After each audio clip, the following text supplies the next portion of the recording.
Hello and welcome to Movie the Needle, a podcast where a pair of amateurs haphazardly dissect classics, mashups, and some films that only one of us likes. My name's Simon, and I'm in our shed with my good friend Carl, where we'll be spewing all kinds of positivity and praise on what in our minds is an absolute Christmas classic. This week, it's in the singing of a street corner choir, it's getting home and getting warm by the fire. It's true, wherever you find this movie, it feels like Christmas. 100% pure, uncut, Christmassy magic straight into the veins ensues. It's a Muppet Christmas Carol.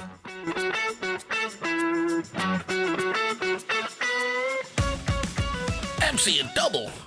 4 Christmas classics. Indeed. Yeah. It's nice. I like it. Yeah. Well, it's another Christmas classic. It is. Isn't it, We're doubling up. We're doubling up. Sorry. I was queuing you up there. Yeah. To, you're the host. Yeah, got it. Yeah. Yeah, but usually you don't try and cue me in. You just start talking about stuff. Yeah, but we were talking about the pod. That was setting you up to talk about the podcast then and what's going on. Right. Well, you may have heard last week. No. Well, This 3 week, weeks ago by this hold point. on. This week, there are 2 episodes. So you might have already heard an episode, but we're doing another one. And here it is. Talking about it seems a little bit stupid because if you're listening to this, you already know we've dropped another Christmas classic. So Yeah, but why? Oh, but why? Because we've just got too much content, Carl. That's right. There are too many ideas, too many Christmassy ideas, and we just can't fit them all in. So we're doing a double drop for pre-Christmas, thinking that people have got loads of time at Christmas. They want to listen to us. They want to escape the family and listen to us idiots instead. Yes. But stuff we do have upcoming as well. So we're going to have a little bit of a community collab where we're getting some of our guests that we've had on the show and future ones just to list their top 5 Christmas movies. Yeah, that'll be fun. And we'll get up to some other shenanigans as well to fill some time. I mean, not fill some time, obviously. It's all good stuff. No, it's all red hot content. Oh, yeah. Premium content. Yep, and then we've got some other stuff planned. One dropping on Christmas Eve, no less, is the plan. And then we're going to have a bit of a post-Christmas wrap-up of the year, looking back at 2025 and just wondering why we still do this. Yeah. And other thoughts. Please don't contact us for that episode. Unless it's positive. Yeah, of course. Yeah. Yeah, I'm just going to pivot away from Christmas again for a moment. Okay. And say to you, homebrew. Yes. Homebrew, you got very excited, didn't you? Did. When they put this note in the pod notes folder. Did. Yeah, homebrew. Never mind mine. Where the fuck is yours? Oh well, it's in a keg thing. Have you done it? I've done it twice and drunk them both. What the fuck? The second one wasn't worth sharing. I forced it down while I had a cold. Right, the second one. But the first one? The first one was, trial. I didn't want to, what do you want me to do? Bring it round? Yes.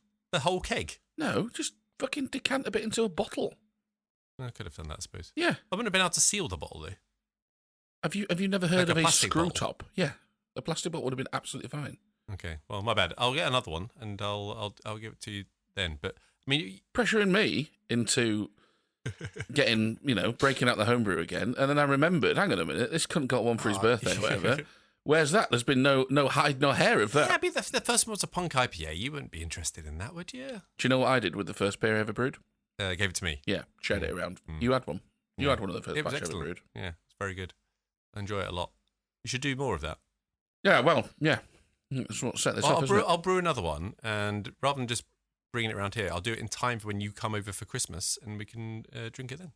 Yeah, I think you're cutting that fine now, aren't you? Nah, it only takes 10 days or something. Is it? Yeah. But this last one I did not take. It got better as it was. I was going to say, kept in the fridge for a bit can longer. you see a way to doing it like tonight? Well, you just have to have water. I mean, I haven't got one, so yeah, I have to buy one first. And then pull your finger out sharpish because I want it good by the time I come around. Yeah, I mean, I just want to apologise because I was late today, and it wasn't the usual reason, which is last minute preparation for the podcast and writing notes and stuff. That was all in hand. Did that, no problem whatsoever. But it is related to something we were talking about over coffee this morning. I said, our TV first world problems. Exactly, first world problems. Where I said I really need to pull the trigger on a new TV because this TV just won't fucking die. I know. It's ridiculous. I said this morning, wasn't I? But I got a plasma TV bottom of the range. It was a Samsung, but it was bottom of the range, plasma TV, 50-inch. All plasma, they're good, but they won't last for a day. It's bottom of the road, that way, modern TVs, 15 years we worked out this morning it's been going. It's outrageous. Yeah. Why won't it break? So instead of waiting for it I should to break, complain, really. I should write to Samsung yes. and say, this is ridiculous. How am I supposed to convince my wife into us getting a new TV whilst this one's still going on like there's like it's brand new? Ridiculous. So I committed this morning. I said I'm going to pull the trigger on buying a new TV. So that's what I did today. Yeah, big tough talk this morning. So that's all well and good, isn't it? You have to go, hello? Yeah, it's my money. It's fine. I paid for it. There is no joint. She's not replacing a perfectly good TV out of joint funds. No. This is just an early Christmas present to me. Until she thinks like it's too big, she doesn't like where it goes in the room, and then you walk in one day and she's, I was just dusting it and it fell off the wall. Oh, I'm so sorry. Oh. So both of those two things she's never said. This should too be big good. and right. doesn't mind where it goes. Both not appropriate. I beg your pardon? Just saying, she's never said either of those two things. She's never complained of anything being too big, and she definitely minds where it goes. Oh, okay, right, yeah, got you. Well, no, that's my point. Yeah.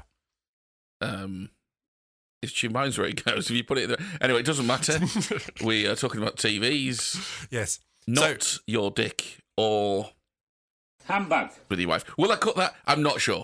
We'll see. So anyway, the reason I was late, Carl, is that I ordered the TV today at 12 p.m.-ish. 12 p.m. That's exciting. It's not here already, is it? Is it here already? So there was an option, right? I bought it through Argos. Yeah. Other places are available, particularly if you sponsor the show, and then the only one available. Yeah, we'll buy a TV from you. Yeah. And I got to check out, did the discount vouchers through work and stuff, just to knock a little bit extra off it and everything. Got to delivery, and it was like free delivery today before 9 o'clock. I said, what idiot needs to order a TV on the day and get it within 7 hours or 9 hours of ordering it? That is some service. That's crazy. Yeah. Why would you do that? Yeah. So obviously I picked that because why wouldn't you? Well, of course you would, yeah. So TV arrived just before I came, so quickly getting out the packaging and trying to get it set up and stuff. Of course, what you haven't done is order a bracket to put it on the wall yet. Well, no, because I haven't got a wall to put it on yet, so we've got a stand for it. Stands on a stand at the moment, so that's fine. Yeah. So 50-inch, so upgrade from the 40-inch. Hisense or Hisense, who knows? So I haven't had a chance to actually really test it out. I left Theo watching Harry Potter and the whatever it's called, the last one. Oh, well, yeah. Deathly Hallows that's Part a waste, 2. isn't it? But yeah, very good. So yeah, that was why I was late. I was setting that up. So yeah, fair enough. Fair enough. That's exciting. Speaking of Hisense, and words or her sense, or she, yeah, or she. Speaking of words that we have only ever seen written down, yes, on the Back to the Future episode, oh no, you said that Back to the Future has gone into your top 4 as it's usurped another film. Usurped. I say usurp, and I thought, oh dear, I've only ever seen that word written down. Usurped. Have I been saying usurp like a chump all of this time? Anyway, no, it's you. I've looked it up, and it's you. It's you that's wrong. Yeah. So how should I say it? Usurp. Usurp. Yeah. Sound right. What did I say? Usurp. Yeah. Usurp. I'm fine with it. I've said worse. Yes. Yeah. So have I today on this podcast. Another little correction. I know this isn't a retro, but save it. We're not going to be doing a retro until January before Christmas because that's where the special episode's going. Because as we said on the last retro, due to your brother's email, it highlighted an issue with the retros. We do them too soon. Yeah. We do them too soon. So that means there's a gap which we filled. Steady on. And yes, there is no retro to get this out before Christmas. So I need to say it's not 7. It's not 7. It's 8. I'm of course talking about the number of Christmas trees that are up around my house. Sure, you said 8. No, I'm pretty sure you said. Okay. You said a million, and I said it's 7. Did you forget about one? I forgot about this one. The one in the shed. Yeah, because this was a new edition for last year. See. So I was doing the usual count. Oh no, it's 7. I forgot all about this one. Imagine if you'd let that go uncorrected. Yeah, well, it bothered me. I was talking previously about Noirvember. Fucking hell. Yes. What's December? I don't know if you're partaking in Denzember. That's not a thing, is it? Sure, why not? Shortly. Yeah, Denzember. You're not Have gonna... you just made that up? No, I saw it on the old Bluesky. I mean, he doesn't even do any Christmas films, does he? No, but you just why not watch Denzel films? All every day is Christmas with Denzel. I'd say. What's January?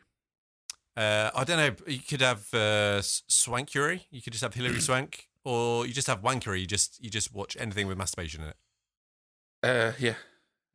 Any recommendations? I've got a few, but from the old playlist. Emmanuel 2, Emmanuel 3, Emmanuel in Space. There we go. Confessions series, Confessions of a Window Cleaner, Confessions of I can't remember what the rest are. Rita Sue and Bob 2. I don't think any of these necessarily feature wanking, to be honest, just sex and softcore pornography. Well, not on the TV anyway. News. Final plug for the Christmas special that's coming up next week, and the top 5 Christmas films that we are gathering from the community of people that have been appeared on this podcast and will be appearing in future. If you're just a regular Joe, a listener, a fan, no, we don't have patrons. Normo. Yeah. No. Please send us your top 5 Christmas films, 1 being the highest. Yep. And five being the lowest, just to be clear, it's sequential. You see that? Simon thinks you're all idiots. You couldn't have worked that out yourself. You've got to question their judgment if they listen. Fair point. Yeah, please send us your top 5 Christmas films, 1 being the highest, 5 being the lowest. And we will read them out, but also we're gonna do a bit of collation, aren't we? Get a bit of a decree, a bit of a... We'll have the definitive top 5. That's it. Christmas Definitive. movies. That's right. That's what right. we'll That's have. right. So yeah, you can send those through on any of the usual social channels that we are on, and the email hello@mtnpod.com, which I hope is right, because that's what I've been telling people that it is right. It is right. Good. And please do, because we fucking pay for that. Yes, yeah, well, we do. I'm quite warm, Carl. So last time we recorded, we did a bit of a back-to-back double episode recording. It was quite chilly outside, and by the time we got through this, it was like the Shining, with that Jack Nicholson meme of just icicles hanging off. I've overcompensated this week, I'll be honest.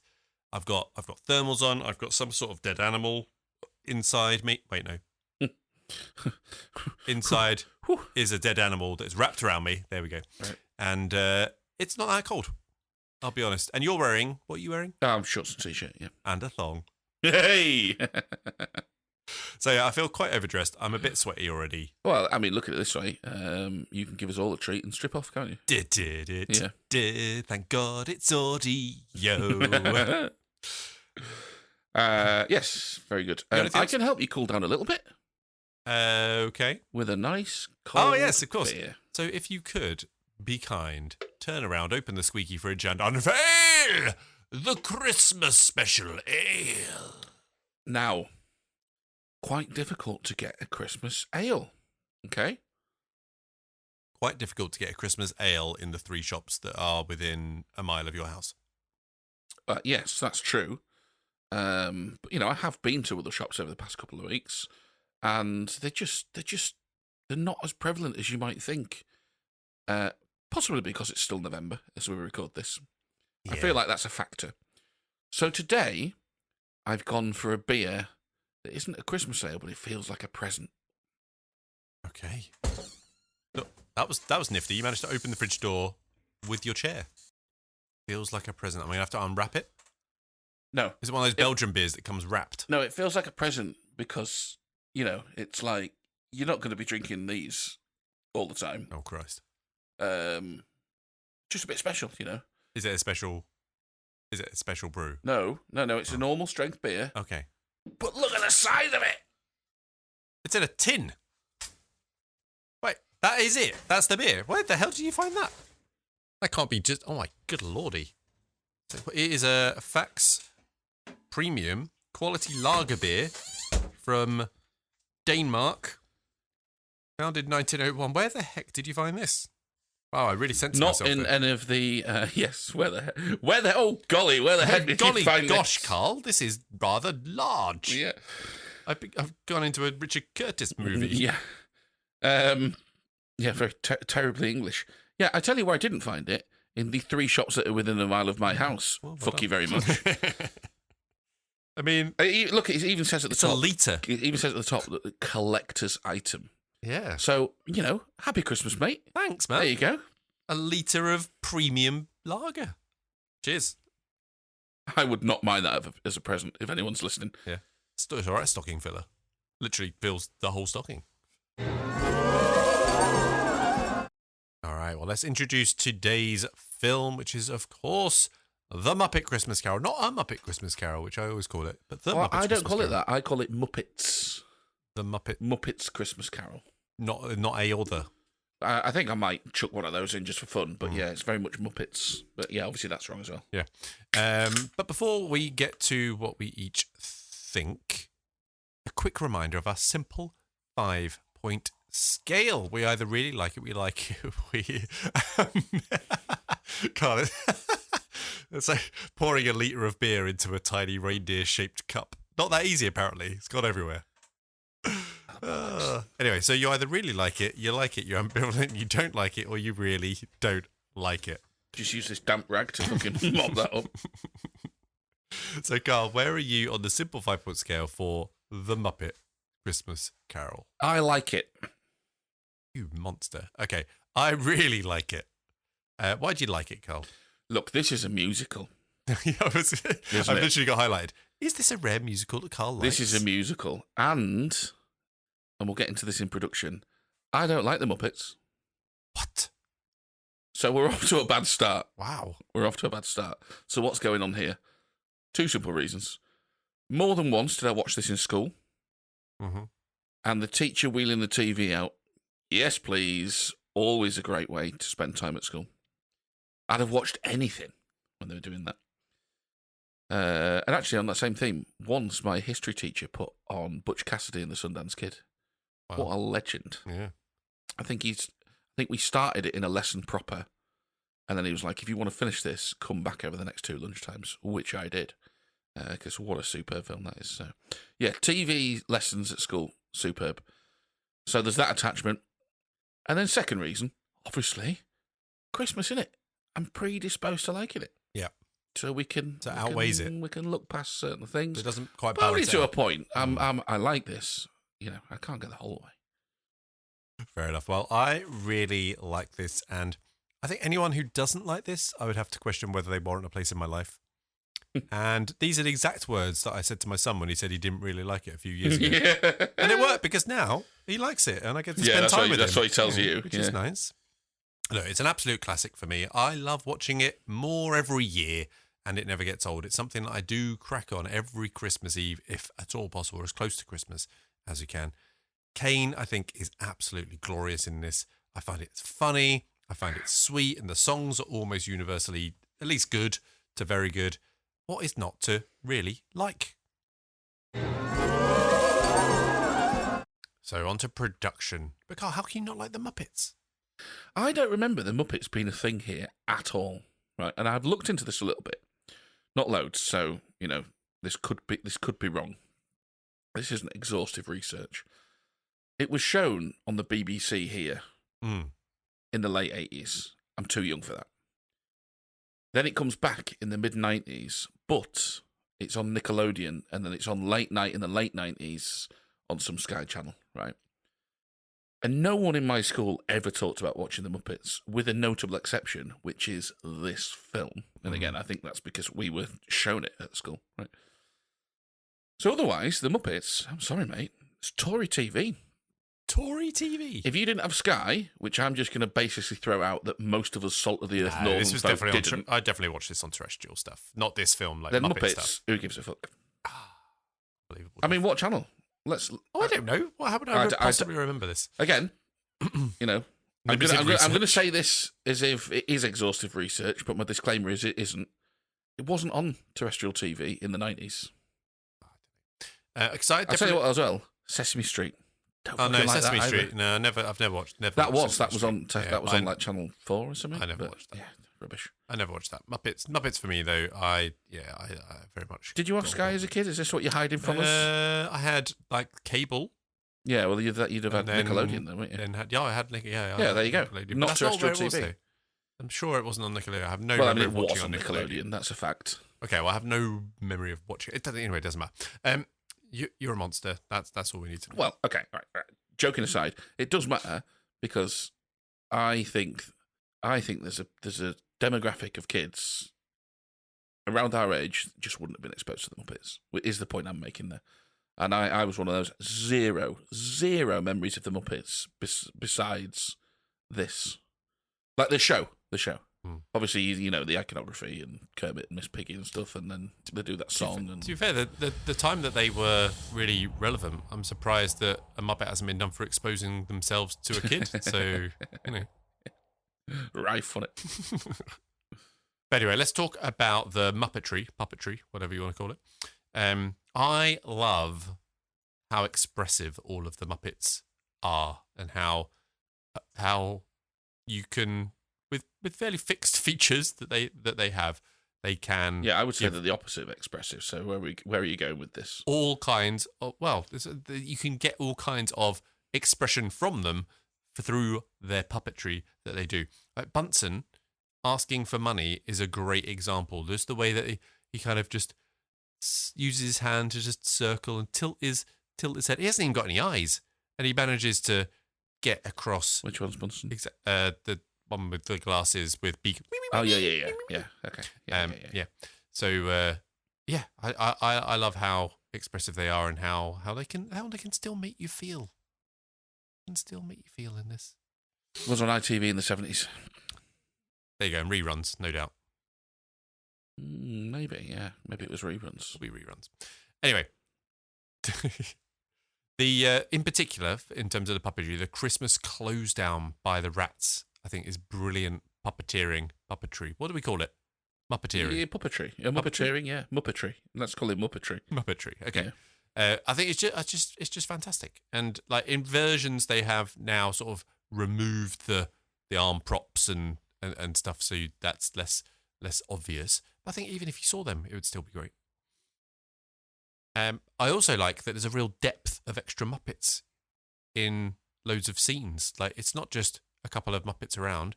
It's the streets are filled with Muppets and humans and all of that.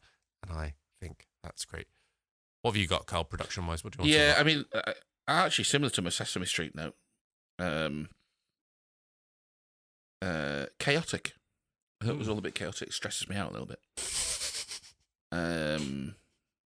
So, all right. Yeah, like the Muppets is a thing. Yeah, I don't love them. I sort of suffer through them a little bit. This is not where I thought this episode was going to go. Yeah, I mean, you know, it's all right. It's not as chaotic and stressful as, like, you know, when we did Nightmare Before Christmas. Yeah. My God. I mean, I'm still thinking about like the undulation in that. It's just off the charts, isn't it? But yeah, you know, I don't. That is one of the problems I have, like, with the characters in this thing, is I don't know who they are. I don't know what they're supposed to have done on the show, and so is it funny that? Well, this is the thing. So is it funny that they're playing certain characters or whatever? Like, why is the guy that's narrating? Is he a main character? I don't know. I mean, I'm confused. They just auditioned and they put the best ones. Yeah, right. Okay. Yeah. Are you saying what? I don't know what you're saying. Yes. Yeah. It's almost like you're saying they're not real. Yeah. Which I'll get to later, because obviously I've got some quotes, so they're obviously real. Yeah. From when they're talking about. Okay. Yeah. Very good. Very good. Yeah. So like I have to enjoy this. Yes, true. In spite of the Muppet thing, because I just. You know, I'm joking. Really, I don't dislike them, but they just don't. They don't chime any chord with me or anything like that. They don't do anything for me. Obviously, you appreciate the joke that this is this grown-up human story, of which obviously that's why Michael Caine's a human, and the absurdity of the Muppets around him.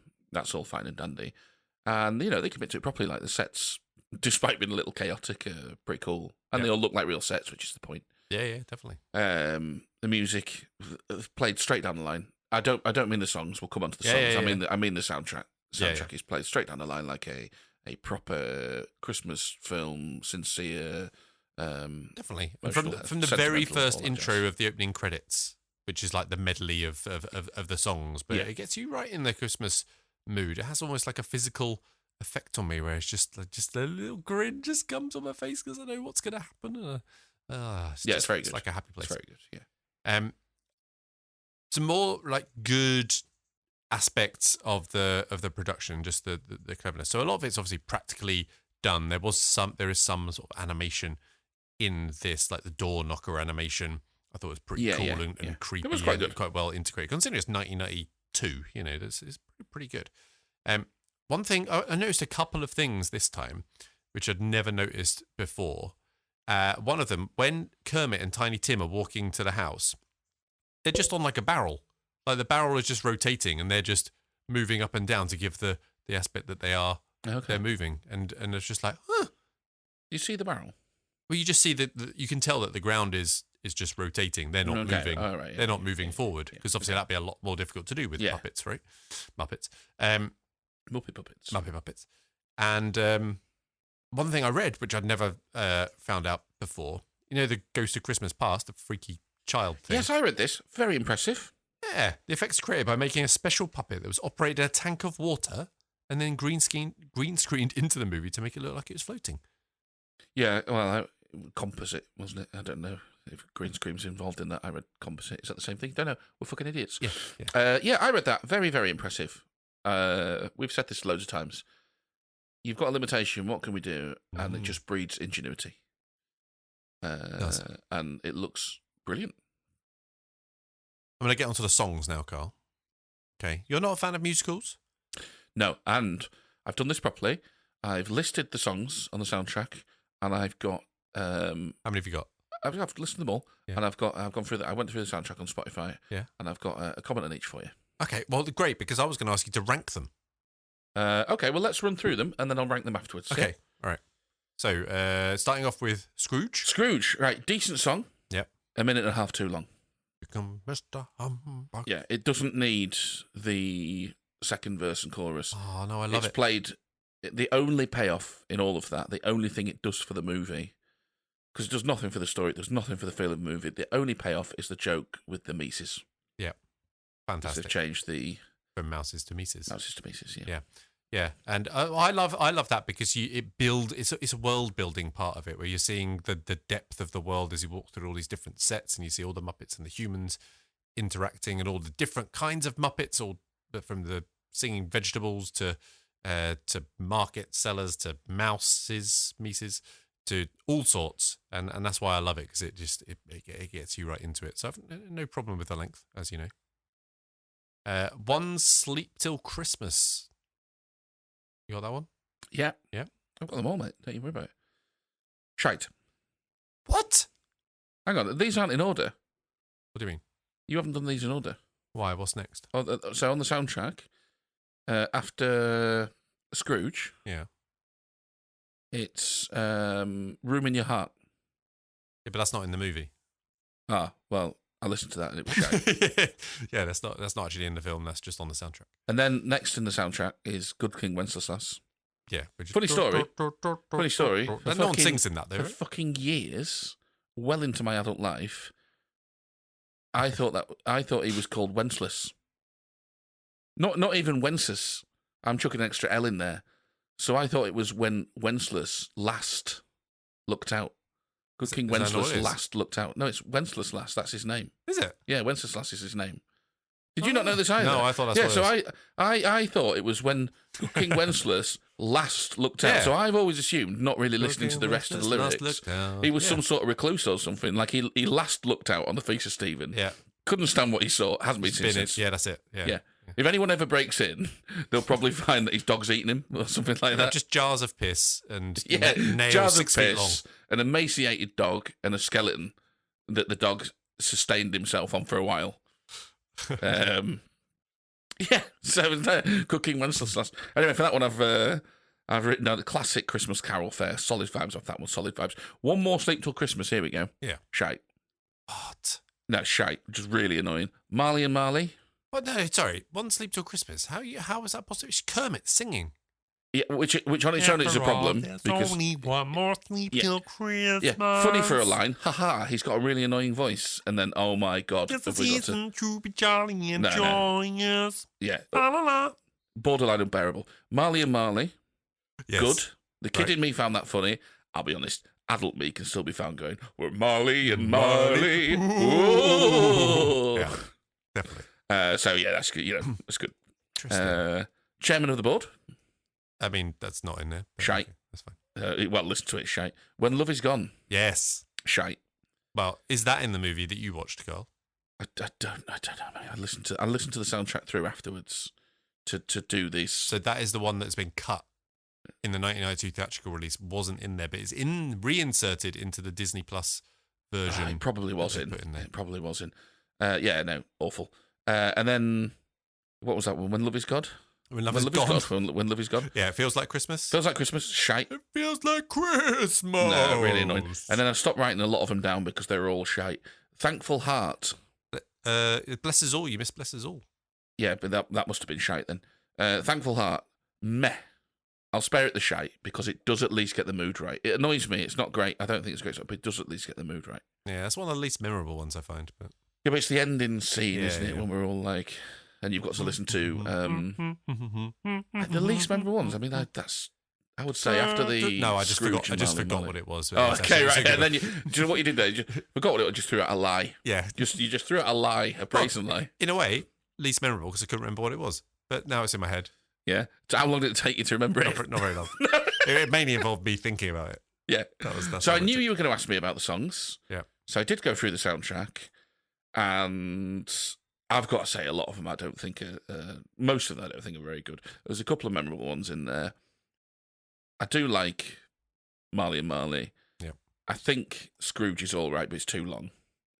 And then after that, it's always tough. So it's funny, but I'm not going to get you to rank them because I don't think it'll be very interesting. Well, no, I can, because it's going to be Marley and Marley's number one because it's the funniest.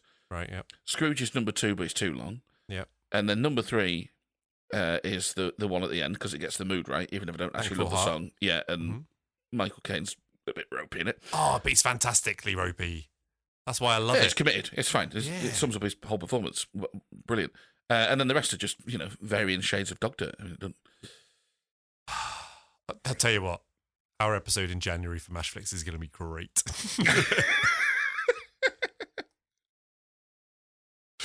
Oh, Poor Clarissa. That's all I can say. So we're a little bit aligned, a little bit different. So Marley and Marley was my number 4 out of the 8 that I listed here. Scrooge was number 2, so same as you. But One Sleep Till Christmas is my favourite one. After all, there's only one more sleep till Christmas. It's really annoying. And my least favourite was When Love Is Found at the end, which is like the reprise of When Love Is Gone. Oh, yes, that was on the soundtrack as well, but because I did immediately recognise that one as not being in the film, I didn't. Yeah, I can tell you what I thought of it, though. Well, When Love Is Found, that's what Michael Caine does sing, but the one on the soundtrack is the one that's over the credits. Yeah. Yeah, but it's a lady singing it, isn't it? Yeah, over the credits it is, but he does sing it as well. But anyway, what did you think of it? Shite. Yes, yeah. Right, good. Yeah. Because the song's still annoying, but it doesn't have what the Michael Caine version does, which is at least captures the right mood of the film. So, yeah, shite. Fair enough. Can but try. Right. I like this film. But apparently, yeah. What do you think of the screenplay? The original writer is fairly well known. I mean, look, usual disclaimer about us being idiots and not knowing what we're doing.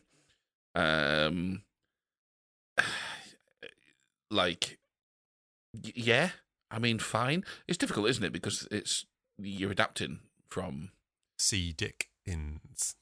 Yeah, see. Does he make cider? Have you heard that joke? What? Dickens cider. You ever had a Dickens cider? Would your wife, did she like a Dickens cider? Yeah. Have you heard that joke? I've not. No? That's good. I like it. I'm going to use that. Yeah, good. Anyway. God, we need to stop talking about fucking your wife, don't we? Jesus Christ. Someone should. All right. Anyway, I love it. She's at home now, drawing on a cigarette, going, "Not a problem, mate."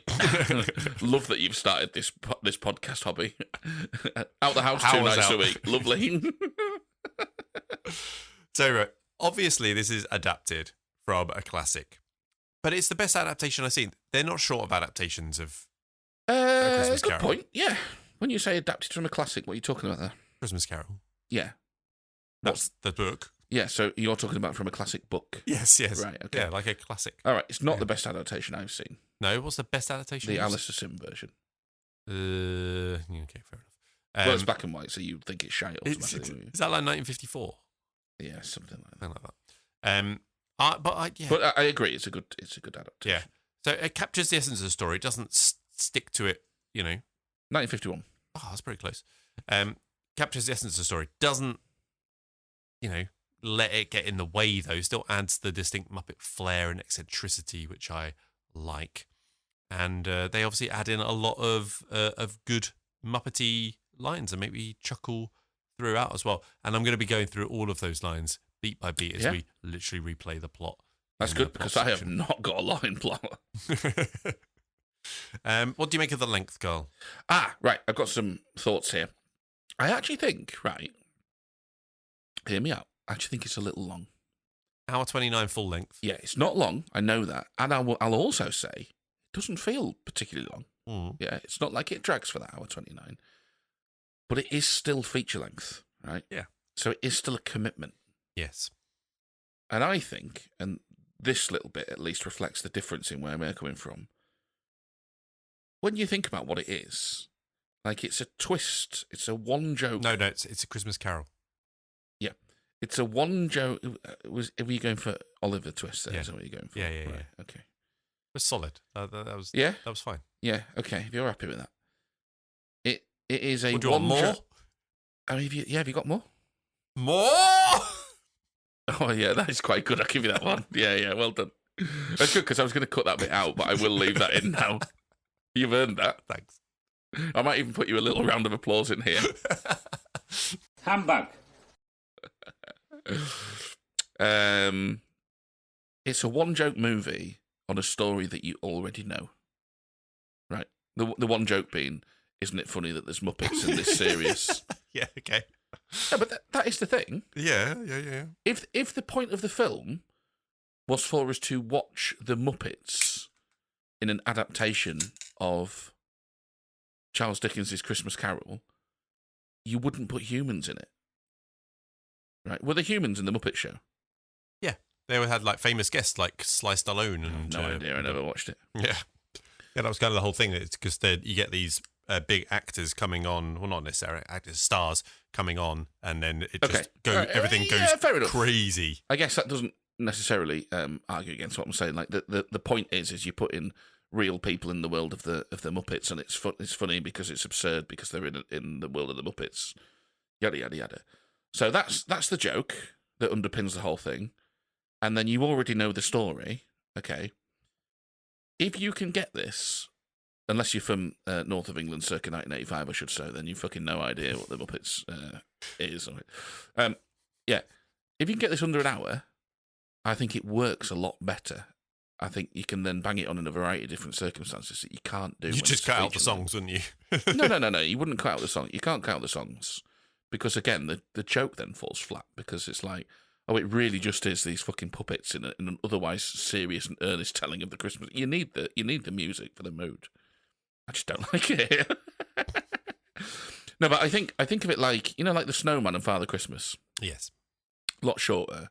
You can squeeze them in and around other things. They're great for that. Or if you're sitting down to watch a film, you watch one, it then becomes the easiest double bill, especially with the kids. We go, well, they might not hold the focus for a whole other film, but we can just bang on The Snowman or Father Christmas or something like that. Just sidebar, they were showing at the cinema, local cinema, Snowman and the Snow Dog back to back in a. I know. I have seen Snowman and the Snow Dog, but it's not up to scratch with the Snowman, but still, it's not very long. I'd still watch it for an hour. Yeah. Okay. Sorry, carry on. Yeah. So like, I think it works better as a shorter thing, and I think I mean that in terms of staying true to what it is, right? So you've got to keep the songs. I would just cut them in half, right? So they become punchier. You don't get the puppet fatigue. So you're going like the main attraction for you is the Muppets. It's like Cramp from the Puppeteers. And I'm going like, no, that's silly. That's just a joke. And, you know, it wears thin, that joke. The reason this film works isn't the Muppets at all. It's Michael Caine gives a very good performance. And the tone, they stay close to the tone of A Christmas Carol. They get that right. Right, so it's a good adaptation of A Christmas Carol. You get a couple of laughs because it's set in this Muppet world, but you can't keep doing that and focusing on that all the way through. Caine carries this film. It's a Muppet Christmas Carol. No, it doesn't. If you don't have Caine carrying this film, Caine is fantastic and makes it. Don't falls, get me wrong. It falls apart. Like I don't think it works if your main attraction to this is the Muppets. I mean, Christ Almighty, that's boring. So I think You're a monster. I think even with the things that you say are good about it, your Muppet bits, the songs, this works better as a sub-hour punchy thing. I think it would work really well there. And like I said, it's not too long. It's not particularly long, but it is feature length, and it requires a commitment that actually this sort of thing shouldn't need, because it should just be, let's just quickly whack this on. This is fun. Strong disagree. We should have done this as a proper Movie the Needle episode. We could have. There's enough disagreement here. Apparently. Yeah. What do you mean? Apparently. Like you just want to cut a third off it. Yeah, because the extra. All I'm saying. I get what you're saying. The extra half an hour does nothing for it. That's what I'm saying. Well, they made it full length, an hour 29, but they cut a scene from it. Do you know which scene they cut? Is this the song you were talking about?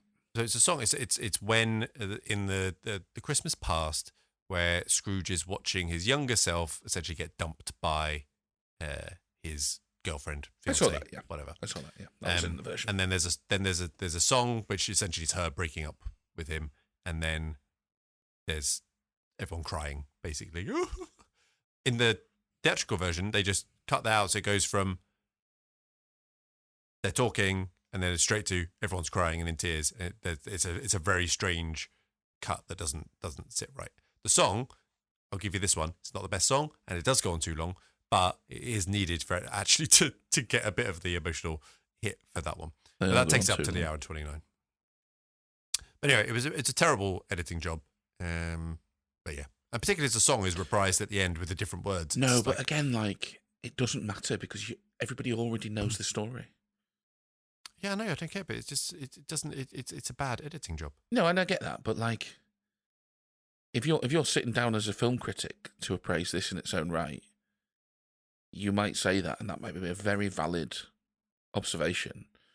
My point is that's not what you're sitting down to watch. I know. You're not sitting down to go, have they done a good job? And they have done a good job, and tonally at least that's why it works. But you only really need the tone, right? If you nail the tone, you can carry this through because everybody knows the story. Sure. But in that one scene, it is striking as you're watching it. You're like, oh, what's going on? It's like you've missed something as you watch it without a thing. It's like, oh, something's... Yeah, I'll have definitely thought that when we watched in the school classroom. Back in... do you know what? That was a bit clunky there, wasn't it? Why is he so upset? It's obviously clunky. You're wrong, it's fine. I didn't... Right, budget, 12 mil. Yeah, fair enough. Do you remember what it made in the box office? You covered it in a game previously. Wasn't this actually a lot less than you'd think because it didn't get like a full release and stuff? It was released at the same time as Home Alone 2. Yeah, okay. Imagine that Christmas movie at the cinema. You had but I've Home Alone 2 and I said this to you before, I don't buy that because to me, more films released at the same time they feed off each other. Because if you go to the cinema, you go to the cinema and you've had a great time at the cinema, to me, the natural thing is to go, oh, what else is on?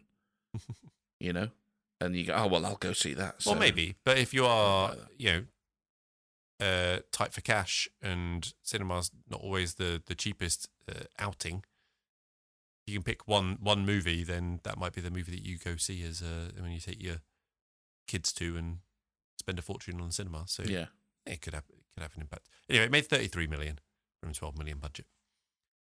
And imagine some of that's probably re-releases as well. I bet it's done all right on the aftermarket, and your DVDs and all the rest of it. And Yeah, well, so, one of my friends has recently been to see it in concert. So they play the movie and then they have an orchestra playing the thing, which is great. It's a great thing to do. Oh, right. So the game, Carl, it's called Bar Humbug. Okay? So if you would be as kind as to play the theme tune, all shall be revealed. This game's called Bar Humbug. This could turn out grim. You have to guess what I am humming. Your chances are quite slim. It could turn out quite funny if my humming is quite shit. If you can get them all correct, I won't look like a big tit. Big tit. I think tit would have worked just fine, though, wouldn't it? Yeah, just shoehorn the extra syllable. No, it's fine. It's your song. It matches the original song. Oh, right. What's sour. the word there? Oh, sour. No, sour's got one syllable in. No. No. That's how they sing it. Right, okay. Fine. You bet it would be sour. You know. Yeah, okay, fine. Anyway, Emma had the same comment. I was like, no, you're wrong. Okay, I think it's, yeah. No, I think I'm going to, yeah. Anyway, that's emboldened me again. And I'm going to say you're wrong. I'm going to draw down. She's right, you're wrong. I have a wheel, Carl. Yeah, what did you hum last year, by the way? What did I hum last year? Yeah, because it's Bar Humbug you did last year. Yeah, I did do that. What did I do? No, it was you getting to hum John Williams themes. That was it. That was a good game. Yeah, that was a good fun game to play at Christmas. Yeah. Yes.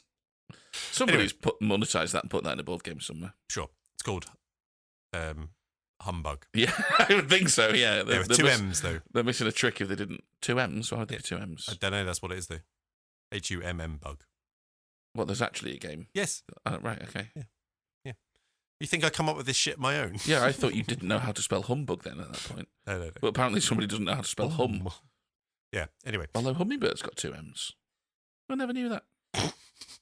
Anyway, I have a wheel, Carl. The wheel has 10 categories split between Christmas movies, non-Christmas movies, classic carols, and festive hits. Whichever the wheel lands on, I will then hum the corresponding song, and you'll have to either name the movie, if it's a movie, or name the song, if it's not a movie. If you don't know, then I can reveal the category and hum it again for half points. So 2 points on offer for each one. Lovely. Half points if you need a clue as to what it is. Now, this is partly a game for me, partly a game for you, because all these I know. Under pressure, will I actually be able to recreate them? Remember what they are. Who knows? Yeah, we'll you did see. just forget the end tune, the crescendo of your favourite ever Christmas movie. I did. Right. Anyway, bear with me 1 second as I just get the wheel started. Here we go.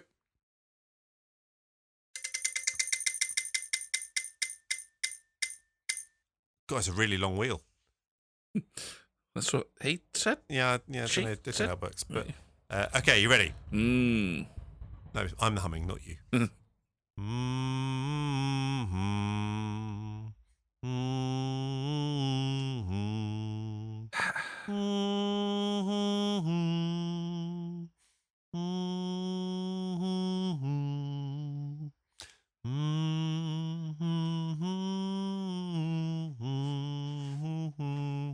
you want to come in at any point? Or? No, yeah, when you're ready. Did you want to? Oh, when I'm ready? Yeah. Oh, well, I was just enjoying it. Oh, okay. I used to like singing that one in school. Well, I mean, the song is Silent Night. Yeah. It's a classic carol. Yeah, I mean, that could be in a lot of Christmas films, couldn't it? Yeah, but it's not. So you got it. Well done. That was just a song. I thought to get the. Oh, some are just a song. Some are just right. I'm not trying to find the No, movie. okay. And that song's. I was definitely listening when you went through the rules. All right, let's spin the wheel again and see what's next. Yes, I could have just done this in order, and but I wanted to spin a wheel. Yeah. He's got a wheel. Let him spin it. Right. Okay. Yeah. You know it. So, well, again, it's a song. But are you looking for the movie? Like, but it is a song. Associated with the movie? Well, yeah, of course it's associated with the movie. Well, then say what that is. But it's then. also a song.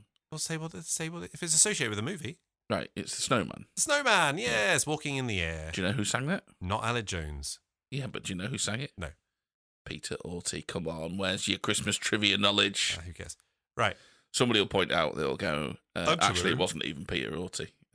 Let's spin the wheel again.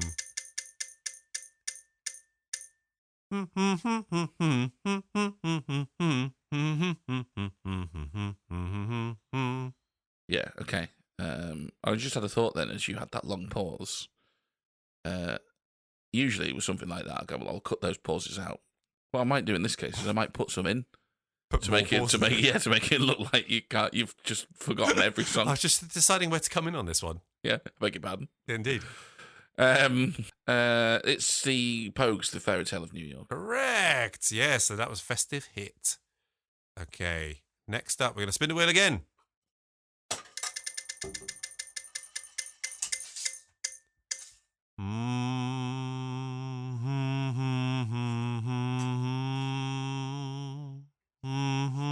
Yeah, that's a good old Bing. White Christmas. So what are you naming here? What, Bing Crosby, White Christmas? The song. You're naming the song? Yeah. Not the film. Well, if you want the film. Yeah. What's the film? You want the film? Yeah. White Christmas. Well done. You know. All right. We're going to spin the wheel again. I'm giving up actually spinning the wheel. Yeah, the wheel's completely... Okay.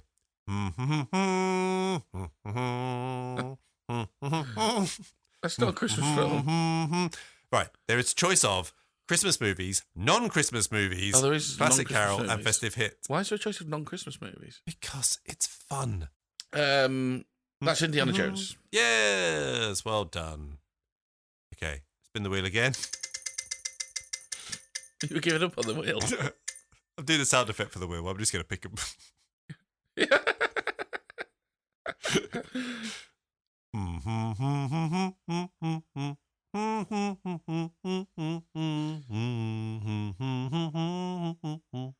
Yes. Well, now hang on a minute. Oh no, because we're not going Love actually. It's Mariah. It's All I Want for Christmas Is You. Correct. Very good. All right, spin the metaphorical wheel again. Okay. It's Love Actually again. Christmas is all around me. Done. Love is all around me. Yeah. Just from Love Actually, yes. Okay, next one.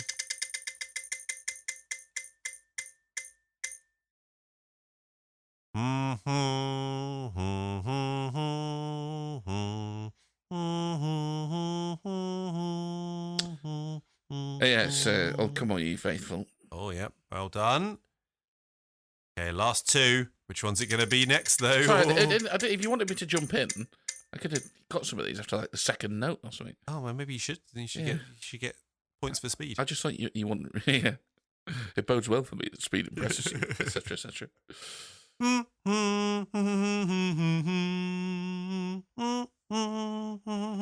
I mean, that's a terrible rendition of the Back to the Future theme.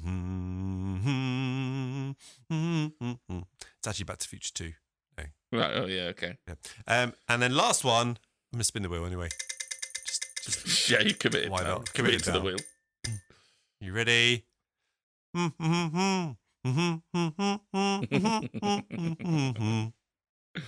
Prepare with those good old-fashioned values. Does sound like that? Yeah. That's Family Guy. No. What do you mean?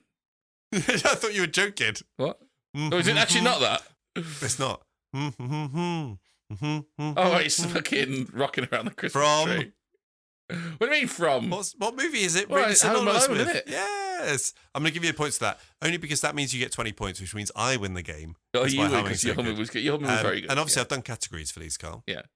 So if you got less than 12... God, there's an editing job to be done on this game. If you got less than 12... What do you mean? This is gold. Yeah. If you got less than 12... you Just remember that, dear listener. Whatever version of you're hearing of this, I edited this.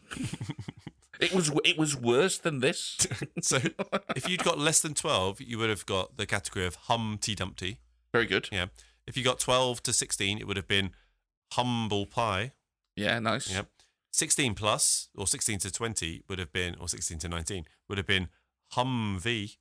Nice. Humvee. Yeah. 20 points, which you got, Humjob. Yeah, good. I mean, I don't know. That seems like a negative, but humdrum. That's a negative word, isn't it? Humjob? No, Humjob. Oh, Humdrum. Oh, nice. Is that when they put their mouths on you? Okay, let's move on to the plot. And I'm going to walk through this, Carl, and you just jump in whenever you want. Yes. Yeah. So the opening scene, that shows you the Muppet human world in its glorious detail with the real sets and the depth of puppets and Muppets, filled with silly little jokes. Puppets and Muppets. Are all the puppets Muppets, or are some of the? I think they puppets get not offended Muppets? if you call them puppets. They don't like it. Okay. So you should really call them Muppets. So yeah, I should stop calling them Muppets. But yeah, there's like lots of silly little jokes, little sight gags and stuff, which I like. Just nice little light and entertaining little start. I wonder if I spotted them all. Well, I don't know. Well, that's the thing. You can watch it again and again, and you can spot different things. Tell me one of the ones that's good at the start. Didn't write any down. Oh, so good. Right, can't tell you. But let's just take it as read that they were. Yes, very good. yeah, it's great. Yeah, good. Then introduces Gonzo / Charles Dickens and Rizzo as our narrator, guide. So person. Gonzo is the great Gonzo, yeah. Which The one's nose, Charles Dickens. Is he the little one? No, Rizzo's the rat, isn't he? Rizzo the rat is the rat. Okay, Yeah. Rizzo the rat is the rat. Starts off with a great gag with the back They of don't call him Rizzo the rat, though, do they? They just call him Rizzo. Yeah, Rizzo. Yeah, He's well, a I rat. don't He's know, Rizzo yeah. the rat. He is a rat. Yeah. I don't know that his name's Rizzo the rat. Red. Yeah. Has the light the back of my hand joke. You know, I know the story like the back of my hand. Prove it.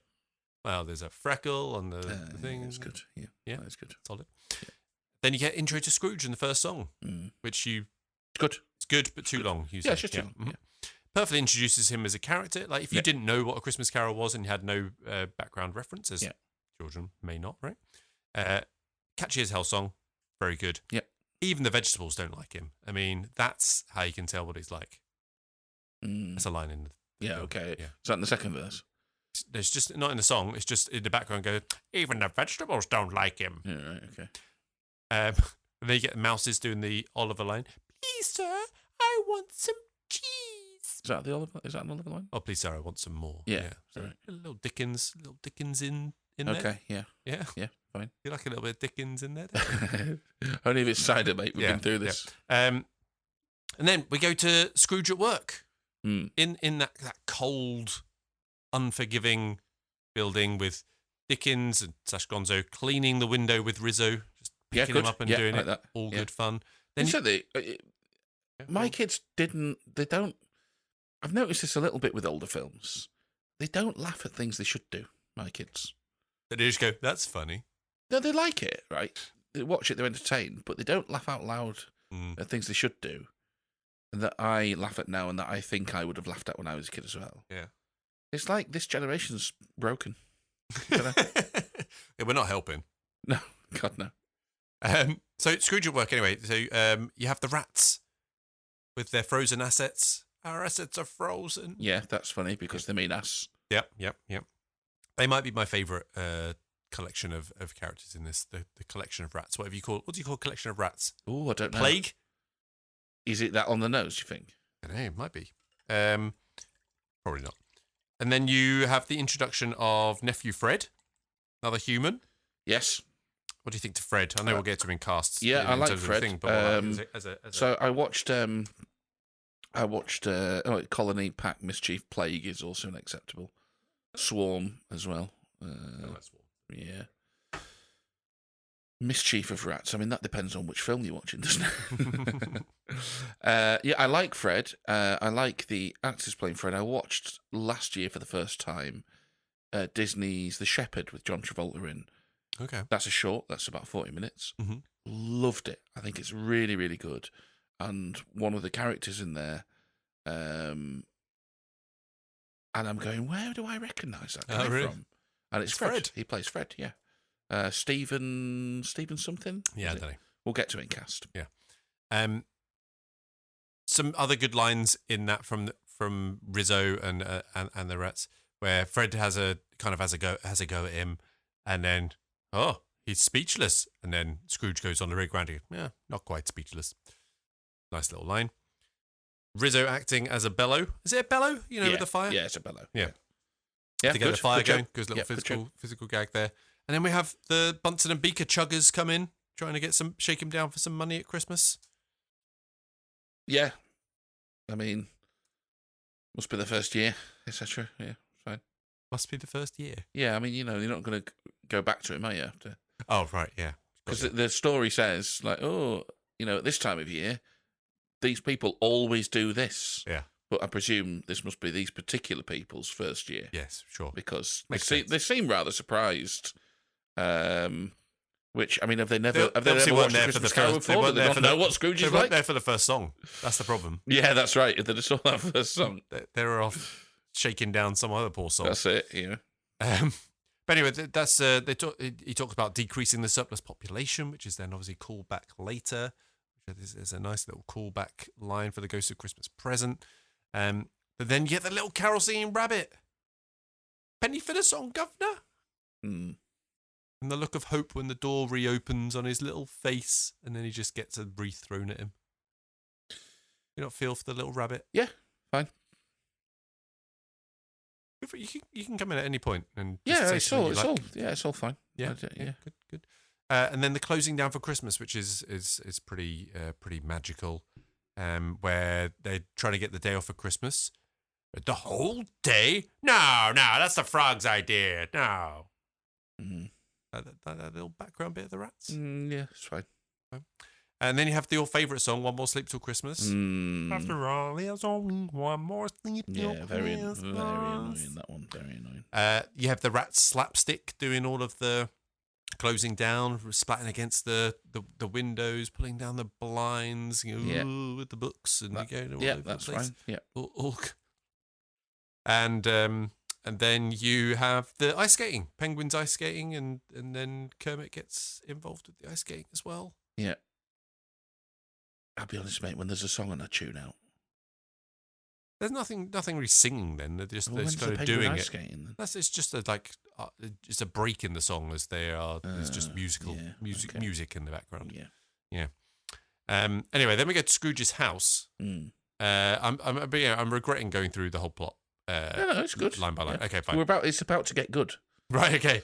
You like this? Because we're dispensing with the Muppets. Right, Yeah. Right, okay. No, genuinely, right? I'm being slightly performatively grumpy.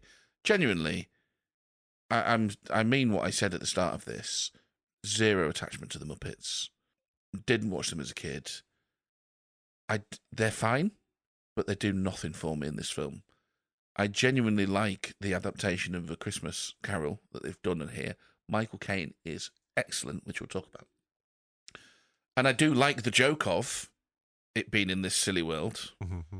But beyond that, like I'm not hanging on every little thing the Muppets do and whatever. Never seen it. Oh, I saw it at the cinema. Not all the way through, anyway. But yeah, Got Tim Curry in it. Is it? Yeah, yeah. He'll come up on he's definitely not doing the Michael Caine version of playing it straight kind of thing. Yeah, no. So genuinely, like, I appreciate the joke in the world's meeting. That's all good. But I don't. The actual Muppets segments and everything, it's fine. Yeah, it's all right. So we get to Scrooge's house with the narrators outside, and he's whispering. The Martys were dead to begin with. Not all of that. Actually, that was from the beginning. That's not that part. Here's why are you whispering? It's for dramatic emphasis. Ah, hoity-toity, Mr. Godlike Smarty Pants. That's a very weak line, that, isn't it? Why? I mean, what's funny about where's the punchline there? Well, because he's saying that he is. What's the word? What's the one? All-knowing. He's an all-knowing narrator. What's the word? Not omnipotent, but omni something. What, all-knowing? Yeah. What's that one? I don't know. There's omnipresent, isn't it? When they're everywhere, omnipotent, all-powerful. Yeah. Don't know. Anyway, he uses that word. So that's when he goes, hoity-toity, Mr. Godlike Smarty Pants. Yeah. No, so the joke there is the meta giving away of the explaining what I'm doing. And it's funny. Yes. The follow-up line that you think's really funny is just throwing him a cheap insult. Well, that's different. That's a separate. It's a separate bit. It's not right after that. Oh, he's okay. explaining what's going on, and he's like, "Oh, how do you know that?" And he says, "Because I'm a thingy narrator." Oh, okay. Yeah, anyway, which is funny again because that's like breaking a wall, isn't it? Yeah, it's like I'm not really wall. here. Yeah. But I'm the narrator. That's how I know. Yeah. That's okay. Playful. I appreciate that. Yeah, that's playful. That's playful. Funny. But the guy afterwards going, "Oh, you're a dickhead." Then what's that? Why is that funny? It's just the way he says it. It's funny. Is it? I like Rizzo. Yeah, maybe that's the thing. It's like a Joe Pesci rat. Okay. Anyway, Marley Haunting. I found that pretty creepy as a youngster when I was watching it. The bit on the doorknobs. The bit on the doorknob. The effects, like you say, are good. And they get choked with the chains. Even that's like. I don't know if I found that bit creepy, but then it comes to you get the very good graphics, and this is all spooky, and then you get obviously the silly Muppet face. Again, like that, I appreciate the joke that is the meeting of worlds. I don't know that I especially found it creepy, that bit, but I do like the song for the Marley Marley bit. I think it's quite funny. And you don't have any association with those two Muppets as Statler and Waldorf? I don't know. The heckling. They're heckling in the theatre. They're always heckling down. So I've like, probably seen that in something. Yeah. But anyways, there's more gravy than a grave of you. What a terrible pun! Where do you get those jokes? Yeah. Oh! Is that the bit? No, I think it's later in Fozziwig's party or something, where there's a nice line. Yes. Talking about speech or something. Yeah. Yes. That was good. I like that. Yeah, that is good. So the line is... You just reminded me there when you're doing that, Joyce. It was dumb. It was obvious. It was short. I loved it. Yeah, it's good. I like that. Yeah, they are good. They got all the chains. The chains. I found them all creepy. They're quite creepy with the choking around him, and they've got the puppetry boxes and the Muppetry. Like Muppetry, yeah. And then full of Muppetry. This film. My favourite bit of the film, which involves the Muppets, so you won't like it, but where Rizzo is on top of the gate on the bars, and he's like, "Come on, you got to jump. I'll catch you." He's like, "Oh, I'm scared of. I don't like heights, and I don't like falling from them," or some whatever the line is. And he jumps down. He misses him. He's like, "Oh, I forgot my jelly beans." And he just walks through the bars of the gates, gets his jelly beans, and he comes back. Yeah. Can fit through the bars. Yeah. You idiot. Yeah. There's also a reasonable joke where he accidentally sets the rat on fire. Yeah, but that's later. Sorry. Yeah. Come on. Yeah. Amateur. But anyway, we get to the Ghost of Christmas Past. First of all, the freaky child thing. It's good, and it plays that just right because it's a soft child. There's nothing particularly scary about that, but there's that ethereal sort of. Oh, good word. Almost. Why so nice? It's off-putting, isn't it? It is off-putting. They play it very, very well. Mm. Very in keeping again with the Alistair Sim version of this. Good. Yeah. This is the point where Theo starts piping up and being very being a right pedant with things, right? So they fly through the air. He's fine with that. Then they land, and then he gets chased by the cat. Rizzo gets chased by the cat. So, safe at last. Then there's the cat. And Theo just goes, "How can the cat see them, but no one else can?" Yeah. This reminds me of last week watching Home Alone 2, and my youngest is going, like, when they do why is he recording that bit in the shower? Right. Like Frank. Yeah. And she's going, he's going to use that later, isn't he? Yeah. It's like and then the film goes on, and of course he uses it. And she goes, "It just keeps happening." I'm like, "What keeps happening?" And she goes, "It just keeps working out as if he already knew how everything was going to work out." I'm like, "Well, that's the film, love." And then it gets to like the bit in the house, and she's going, "They'd have already been dead by now." Like this isn't real. They'd have already been dead lots. Yeah. I mean, she loved it. She loved Home Alone 2, but yeah, she had to get those things on record. Bless her. Yeah. I take full responsibility. There's a few of those, and Emma joins in later, so I'll add those in as well. Good. But in the Ghost of Christmas Past, this is where Caine starts really, he starts getting the emotion going here. You can really start seeing it affect it. You get the where Scrooge is looking lonely. And Rizzo again goes, "I'll never understand that." What? Being lonely? Yeah. I had 1,274 brothers and sisters. Oh, it's because it's a rat, isn't it? It's a rat. Yeah. It's a rat. They have Sam the Eagle being the headmaster, big bird thing. Okay. It is the American way. Right. It is the British way. And then he does this little sidelong glance just to check that he's got it right. Right. And presumably this is how he normally sounds on the Muppet Show, is it? I'm not too familiar with. No? It didn't leave an impression on me, Sam. What's he doing so there much. then? I mean, he's like a fairly big part of me. He wasn't one that really ingrained himself on me as when I was watching it, to be honest. Blah blah blah blah blah. Then we get Light the Lamp, Not the Rat. Light the lamp, not the rat, not the rat. Light the lamp, not the rat. Yeah, good joke. Best line. Yeah. Well, best line. Yeah. Don't know. Yeah. Good joke. Nice little bit of slapstick falling into the icy bucket. Beautiful. Best line. I think you're getting carried away here. Then we get to the bit where Rizzo's frozen on a stick. Yeah. And again, Theo pipes up after he's been hit to defrost him. He goes, "Where was that stick stuck?" Yeah. It's a good observation. It's a good observation. It's just like, oh no. He's more like me than I wanted. Yeah. And we get to Fozzie party, where you have the rubber chicken factory, which solid little gag. We've got the heckling then, which obviously meant nothing to you because you didn't know that that's what they did. No, I think I've got. I think is it in like another film or like another Muppet film, sure. Yeah, maybe. Like I wonder if it's like a Family Guy thing or something because they'll have cropped up. Yeah, 100% would have right appeared in Family Guy. I can't actually remember a specific case, but yeah, definitely. Animal on the drums. You're familiar with Animal, right? Yes. With like the little slow build. Yeah, I mean, Animal appears in just a lot of drumming videos, right? Sure. People make jokes about stuff and like that. And then wasn't he in? It was in an advert. Yes, I think he was years ago. Yeah. Drumming. Yeah, Animal on drums. Yeah, great drummer. Who is he in this one? Is he drumming? He's again? just drumming. He's just drumming. He's just drumming. He's got one line. He goes, "Quiet!" and his eyebrows go up to show his eyes, and then he rests down. His eyebrows go right down. And he goes back to being. And you have Swedish Chef. He's familiar with Swedish Chef. Yeah, Swedish Chef again. Yeah, he's penetrated popular culture, I would say. Yep. Freaky because he's got human hands. Oh, is he? It's weird. Freaks me out.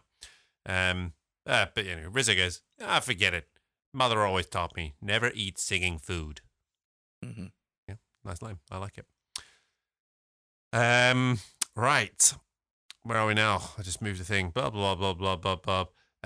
Meets his girlfriend for the first time. All very nice. You remember this, don't you? Do you remember? Yes, I remember. Yeah. You can see, what's going to happen now? And then we get the breakup with The Love Is Gone. And sure, it's not the best song, but it makes the film better having it in, I think. Yet more Caine reacting during it as well, doing some proper little emotional stuff there. Caine's great, yeah. And you get Caine singing. He sings in that as well. But his face throughout is really heartbreaking. Do you know, I don't remember him singing in that one. Maybe that wasn't in the version. Unless you watched it on Disney Plus, you wouldn't have seen it. No. And you would have noticed because the edit's really horrible, and you would have really stuck out. Yeah. Anyway, but then we get to the Ghost of Christmas Present. My favourite ghost. I love this guy. Big lad. Love this guy. Yeah. Big animatronic thing that. Yeah. Cool. We didn't touch on in production. No. No. Yeah. What does he say? No, know me better, man. No. Come on in and know me better, man. You already said that. Are you a little forgetful spirit? No, I'm a large forgetful spirit. Yeah. No, he's great. I always love this guy. Come on in and know me better. That's what it is. Yeah. It Feels Like Christmas song comes in there, which you're not a big fan of that one. But Caine is great again. He's watching all this with strange curiosity of all these people being happy at Christmas with a slow realization of what he's been missing. And then he gets taken along for a ride and he starts even doing a little bit of dancing and stuff as you start to see him sort of come around to what this Christmas is all really about. Then you get to a sad bit with Fred's Christmas Day in the party where they're doing the party game and Scrooge realises how he's viewed, and you can see the hurt sort of on his face. But then you get Rizzo, eating the wax fruit. You know that fruit is wax. Oh yeah, I wondered about the texture.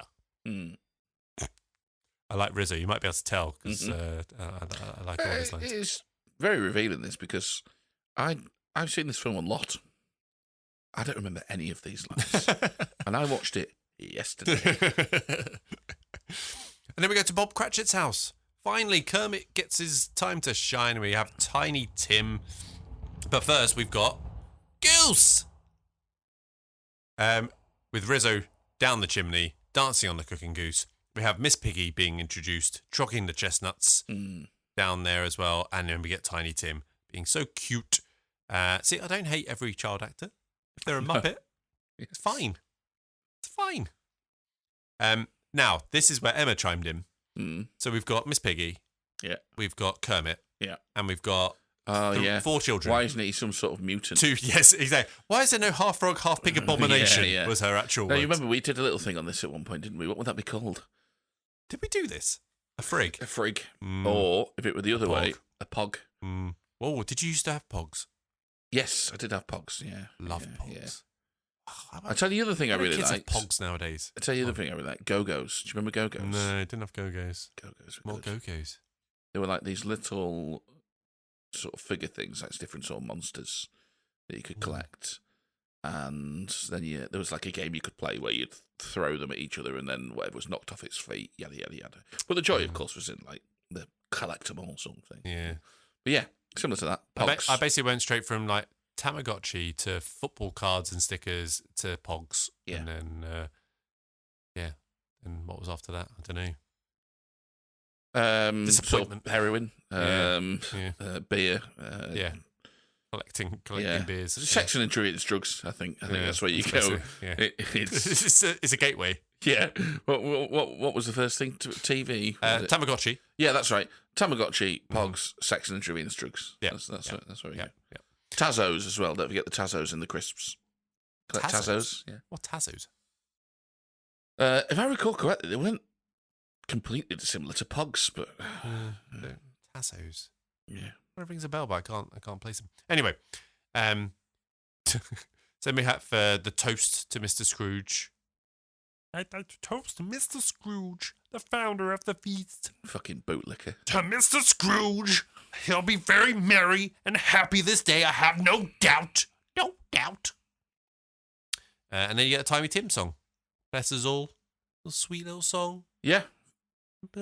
Will Tiny Tim live? Who could say? Yeah, I mean, it's underplayed, isn't it? At some point he'll die, like everyone. Yeah. I mean, he would have done in those years. He was a medical marvel to still be going at that age. But yeah, he's coughing in this. Apparently it's one of the few adaptations where they actually show Tiny Tim being ill. Not just being small and weak. Yeah. What do you think he's got? Polio? TB? Consumption. Yeah, which is TB. I know, but I just like when they call it consumption. He didn't cough into a white hanky. That's how you know they've got consumption. Yeah, that's why it's a white hanky, and then oh no, there's blood on the hanky. Uh-huh. My favourite movie trope. Yeah, it's a good one. Ghost of Christmas Future, the Dementor. Talking about death. Costume design. Again, we didn't touch on this in production. Yeah, that is cool. This is the one section, the first part, where he's seeing people talk about someone dying and having all that.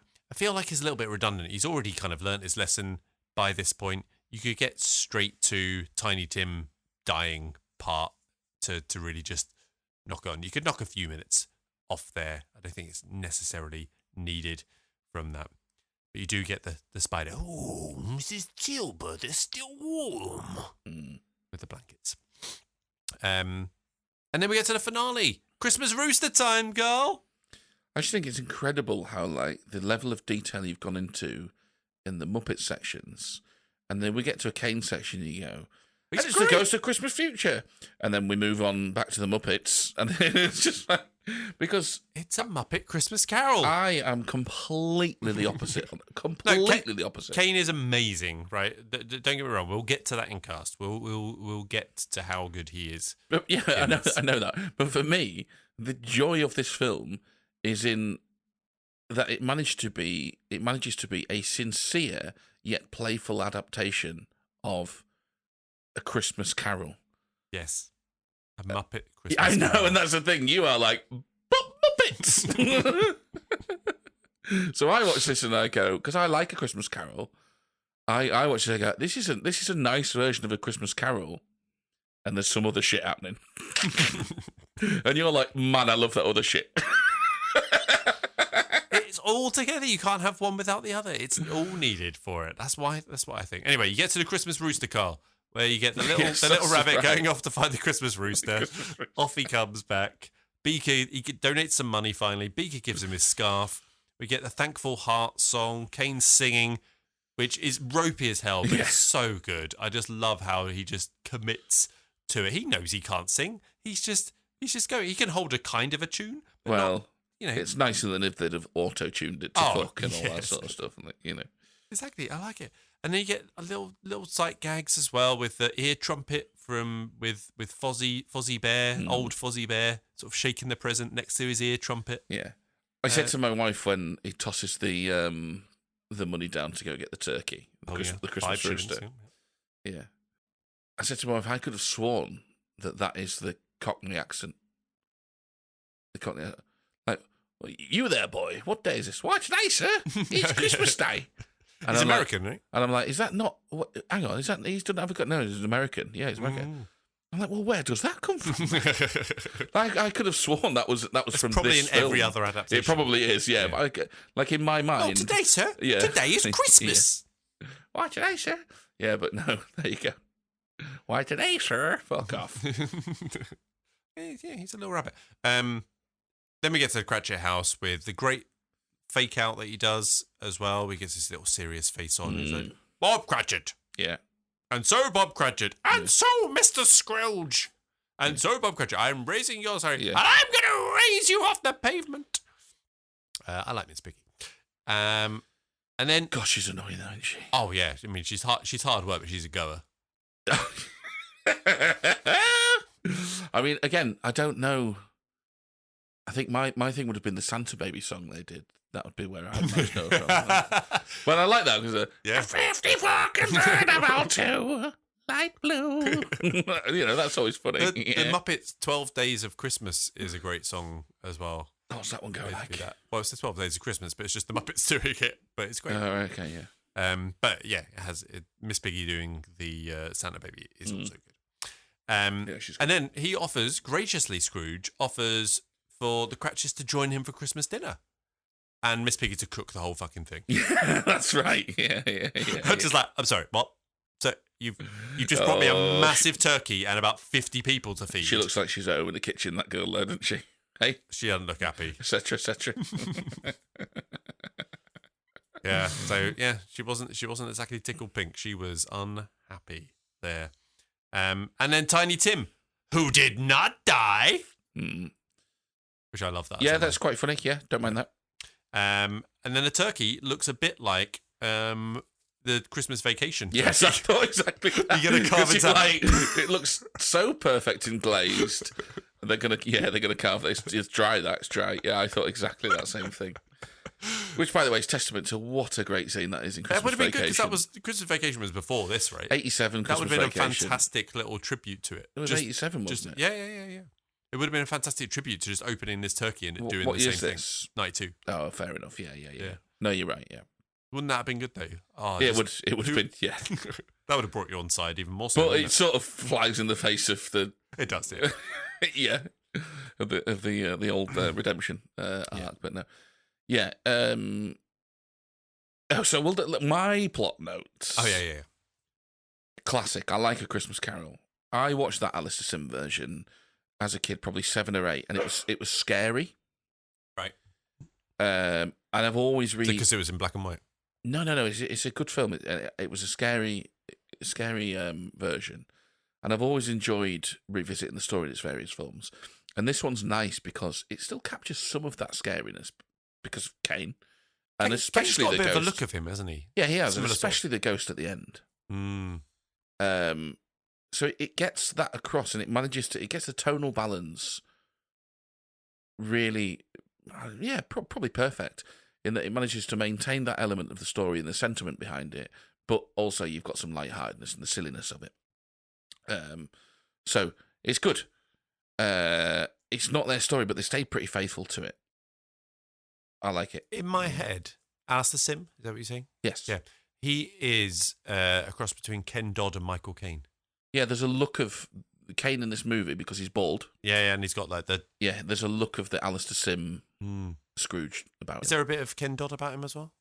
For Alistair Sim? Well, he's got, a couple of front teeth on him, I suppose so. Yeah, I suppose so. Yeah, not a bad shout. Yeah, thanks. We'll introduce it as a section and then spin it off as a separate podcast. Have you watched this actor with this actor? Yeah. A genetic abomination. Yeah.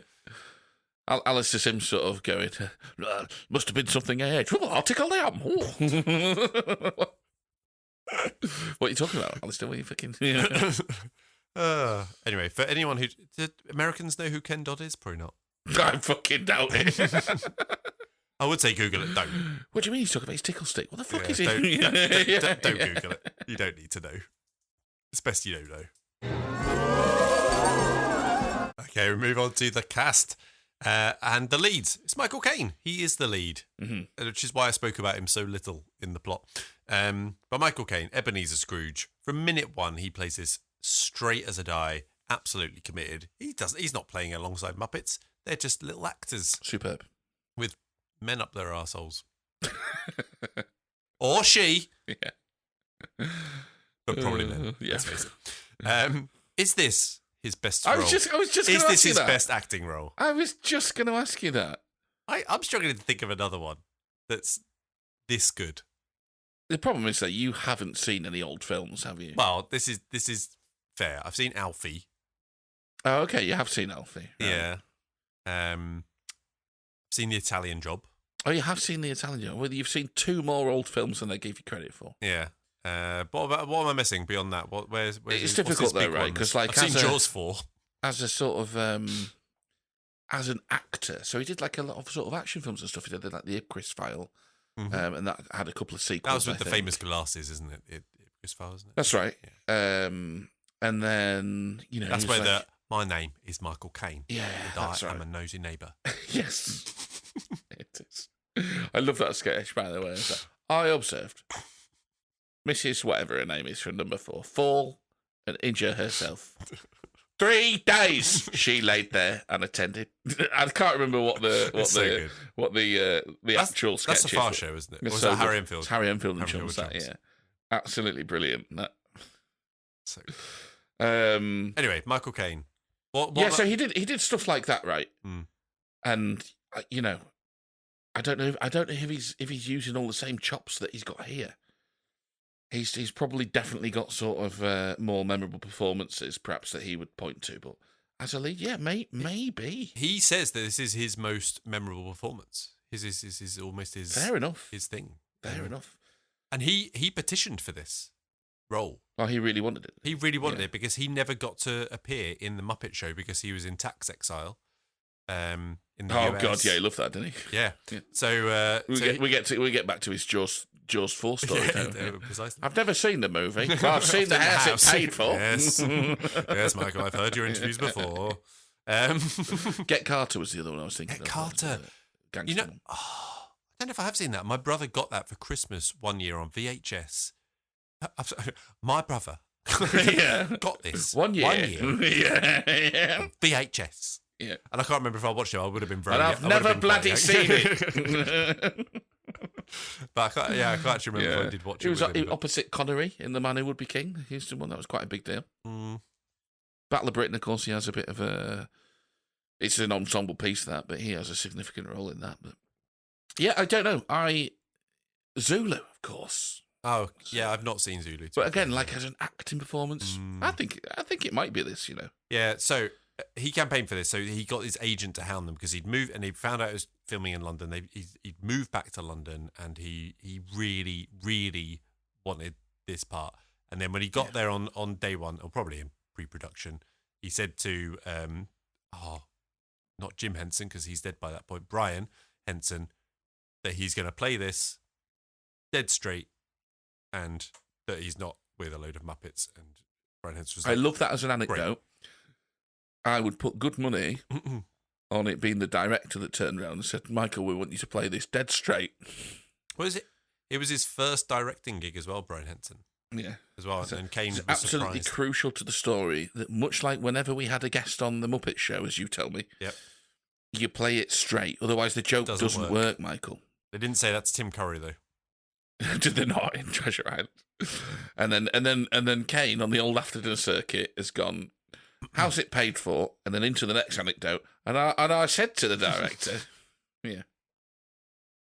So interestingly, and this does feed into potential recasting. Producers originally wanted Jack Lemmon to play Scrooge. I mean, I'm sure that would have been good as well. But Lemmon wanted to play Kermit. That's not how that works. No. So the producers decided Lemmon was out of his mind and cast Michael Caine instead. Yeah, what was he thinking I there? don't know. I'd love to see it, though. Yeah. But yeah. What else you got to say about Caine? Just sort of turning around to, like, well, can we have the day off? What are you talking about? What else have I got to say about Caine? Look, nothing. We've said it all. He's great. Yeah. He's the absolute. He carries his movies. The absolute heart and soul of it. Fantastic. Supporting cast then. Kermit? Do you want to go with Kermit or Gonzo? Rizzo? Where do you want to go? Couldn't give a fuck about any of them. Cool. So Kermit... I mean, what can you say? Well, like, in an interview, Kermit the Frog stated that the most important piece of acting advice ever given to him was by Sir Michael Caine on the set of this movie. And his advice was, never blink. Well, that's the same thing in the Master... Yeah, it does that in the Masterclass as well. But also because he's Kermit and you can't blink. Yeah. So that's good. That's funny. Quite funny. Yeah, very good. He's not the leading man, though. For one of the first times in a Muppet film, he's not the leading man, Kermit. So he, well, you wouldn't know it from listening to your bloody recap of the plot, would you? And then we've got Gonzo, his first Muppet headline. But he then went to have a very prominent role in both Muppet Treasure Island and Muppets in Space. I've never heard of that. Muppets in Space? No. It's like Emmanuel in Space. Is it? It's basically the same plot. Yeah. I could confess something to you. Never seen Emmanuel I've never in Space. seen Emmanuel in Space, no. Not all the way through. I'm aware I'm aware of its existence, but I think by the time that came on Channel 5 in that 11:15 slot on Friday night... 10 minutes in, you're done. No, I'd probably, worn out of the Emmanuels. Oh, right, yeah. And possibly discovered the internet. I'm not sure. Maybe. And then Rizzo, fantastic comic timing throughout. I love him in this. Really makes me believe he's a rat, I think, as well. He really... I'm fully there. Yeah. And Miss Piggy, of course. She makes her first appearance 53 minutes into the film. And in the publicity interviews for this movie, she said that one of the only reasons she accepted the small role was because her on-screen husband was portrayed by Kermit, and she wanted to do a role with him. So, so she lowered her fee and accepted a more minor role. And she's a diva. I mean, she wouldn't normally do that. Fred, you talked about Fred. I can't remember his name. So Stephen right McIntosh. There we go. Great casting. Wide-eyed, posh boy, innocence. Yep. Happy little fucker. Yeah. Perfect. Yeah. Great. Yeah. What about his wife? Can't remember. No. All right. Yep. Anyone else? No. Did you know, Carl, Greg Rosetsky appears in the background of the Fozziwig party scene? No. Greg Rosetsky? Why? No, I didn't in know 1992, did he just know someone? No, he would he have been the Great White Hope at that point? 92? Yeah, he came before Henman. Yeah. I'm sure that was like 94. I mean, there's a joke in there somewhere. That's the Eton days. Yeah. Or something. A soggy biscuit. Anyway, recasting. You want to do recasting? Yes, I've done some recasting. Michael Caine. Well, what I've done is I've done recasting. Yeah. Using the cast of The Irishman. Because obviously Bob Cratchit is Ray Romano. Sure. Yeah. Okay. I mean, they've basically got the same voice. Okay. All right, Bob Cratchit. So obviously for Kermit's role, I had to go for Jack Lemmon. Yeah. Because apparently he insisted. It's what he wanted. And yeah. So Michael Caine, Ebenezer Scrooge, of course that's Bob De Niro. Right. De Niro would have done would he have done a Cockney accent? No, Cockney accent. No, you're getting mixed up with Pacino's turn in whatever that film was where he does a horrible Cockney accent. Pacino or Bugino? No, Pacino. Okay, we're not talking about the Alto Knights here, for God's sake. This is The Irishman. Yeah. Unironically, Robert De Niro would do an excellent Scrooge. He's got all the chops. In 92? Oh yeah, in 92. Like he hasn't turned any brilliant. Old enough. Brilliant. I'm not thinking is he old enough for it? That's all. Obviously, he's a good actor in 92. Isn't he about the same age as Michael Caine? I don't know. I don't know. Yeah, probably. No, he seems younger. Maybe not much younger. Yeah, he's 82 years old now. I mean, how old is Michael Caine? Because he's still going, isn't he? He must be in his 90s now, Caine. Michael Caine is 92, yeah, so there's 10 years between them. So you would have been 49. Yeah, it's he still could do fine. it. That's He fine. could do it. Yeah, Caine was 59 at the time of this. But I mean, let's not get hung up on the age because this is about to get prohibitively temporal. No, I don't mean that. Wait, what? Well, the ages aren't going to work. I'm going to keep working for it. And some of these ages aren't going to. The important thing was the Irishman. Yeah. So cast of the Irishman. Joe Pesci is Rizzo. No, I've not recasted the Muppets because they're not important to this. Joe Pesci, of course, because I need a gangster. Huh? What? Is what, sorry? Miss Piggy. No. No, he's the Marleys. He's got a dual role as the Marleys. And they're going to talk about all the people they've fucked over. Wouldn't need a dual role then. It would just be Marley. I want two Pescis. Oh, you do want two? Yeah, okay. I want two Pescis. I think he'd be brilliant as the Marleys. Yeah, Cratchit, Ray Romano, like I say, same voice. Mrs. Cratchit is Catherine Narducci. Now, you won't know who this is, but Catherine Narducci was also in The Sopranos, and she played Artie Bucco's wife, and she could definitely do the knacking sort of thing that Miss Piggy does. Fred, Stephen Graham. Sure. Fred, Stephen Graham. Now, The Ghost of Christmas Past. Stephen Graham's not the most cheerful chappy in films. What generally. You've seen him. He's been in all sorts. Generally, he's not. He doesn't generally play a happy chappy. Yeah, he's been a cheeky chappy in all sorts of stuff. Yeah. I mean, I don't have it to hand, but we can dig into it. Great actor, Stephen Graham. Would he be Scouse? Yeah, it's interesting, isn't it? Like, yeah, could it? Yeah, what you doing, our kid? No, that's man. Yeah, that's not Oasis. Hey. Yeah. We can do lads. Yeah. It's fucking Christmas.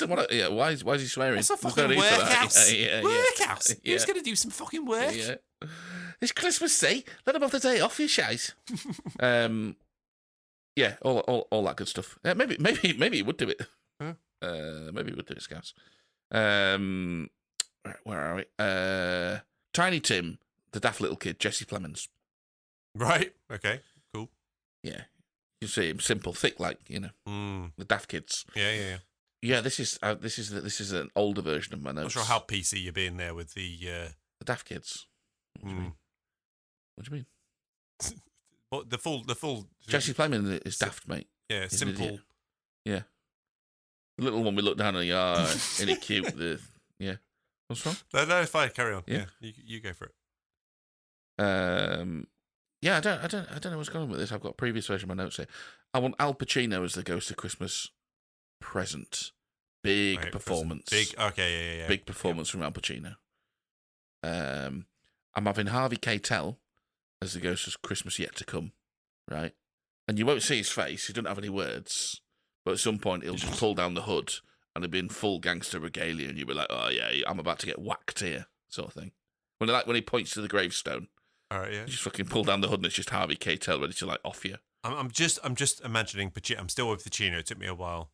But it's like with Pacino singing, "It Feels Like Christmas." Yeah. It sounds big Al Pacino performance. It feels like Christmas. Christmas. Yeah. All that good stuff. And then the Ghost of Christmas Past. I've gone for Anna Paquin, or Paquin, maybe however you say it. Paquin, you're right. As just basically one of the only women in The Irishman. So, yeah. Slim Pickens. She plays Bob De Niro's wife. Anyway, there's two new, Carl, did you know? There's two new Christmas Carol things coming, right? So there is Robert Eggers is releasing one. And there's going to be one with Johnny Depp in as well, I think. What? Why is this happening? Ty West is doing a Christmas Carol with Johnny Depp. Keep going back to the well, don't they? But if you were a director, and two directors who have done films, they are current directors, and you saw that someone else was doing a Christmas Carol, would you just be like, I'll put that on the shelf. We can come back to that. It's fine. And there's space to do a really good serious version of A Christmas Carol, I think. Yeah, I could see Eggers doing that. And you could do that like whether you go serious, like scary. You go down the scary sort of route, make it more of a ghost story thing. Obviously, it still has to have that moral and sentimental story arc running through the middle, otherwise it doesn't work. But you can play up the scary, Or you could do it as a genuine sort of introspective sort of character piece, playing on human emotions, and maybe even make some classist commentary, some social commentary, all that stuff. So there's space to do those, because I don't think that I've seen a version that really digs into those. There isn't space to do a sort of tongue-in-cheek, light-hearted one, I don't think, because there's quirky Johnny Depp one. There's the animated one with Carey, right? Yeah, Jim Carrey. So, yeah, I don't know. Yeah, you've convinced me. Okay, I can go for the serious. Serious. Carl, any changes? No, sorry, forgot one recasting. Miss Piggy for me. Of course, Emily Blunt. I bet Emily Blunt would fucking kill Miss Piggy. No, I bet she'd nail Miss Piggy. No, hang on, that's no better, is it? No. I bet she'd do a really good job with Miss Piggy. Does that even help? Are we still talking about... Still sounds like pork involved it does, doesn't it? Yeah, doesn't it? Just... Because she, whenever you see Emily Blunt in an interview, she seems like such fun. I bet she'd proper go into that. She'd proper ham it up.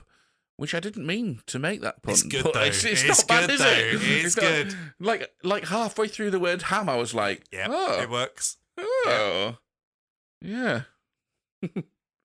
Yeah, all right. I needed a little snork at the end just to really add to it. Well Again, done. didn't mean it. Anyway, Carl, any changes? Just the one. I don't like musicals. I wouldn't make this not a musical. I don't like the Muppets. I wouldn't take the Muppets out of it.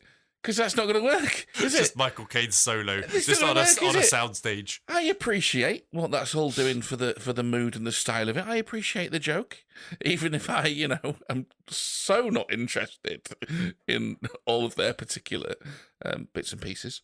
So you got to keep all that.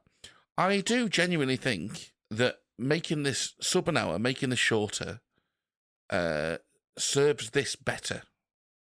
Like in exactly what it's trying to do. Because to me, I think you'll deliver exactly all the same stuff, but it'll just be punchier and go down a bit smoother. So fair enough. That's what I'd do. One change for me as well. More Muppets. Dead simple. Pig, frog, abominations. I want to see him. Pig, frog, abominations. Yeah. Oh yes, the mutant children. That's what I want to see. The progs and the figs. I want to see the progs and the figs. Frigs yeah, and hang on, we did Frigs and the pogs. Frigs and the pogs. Yeah. I want to see Frigs and Pogs, and I want to see all of them. And loads of them as well.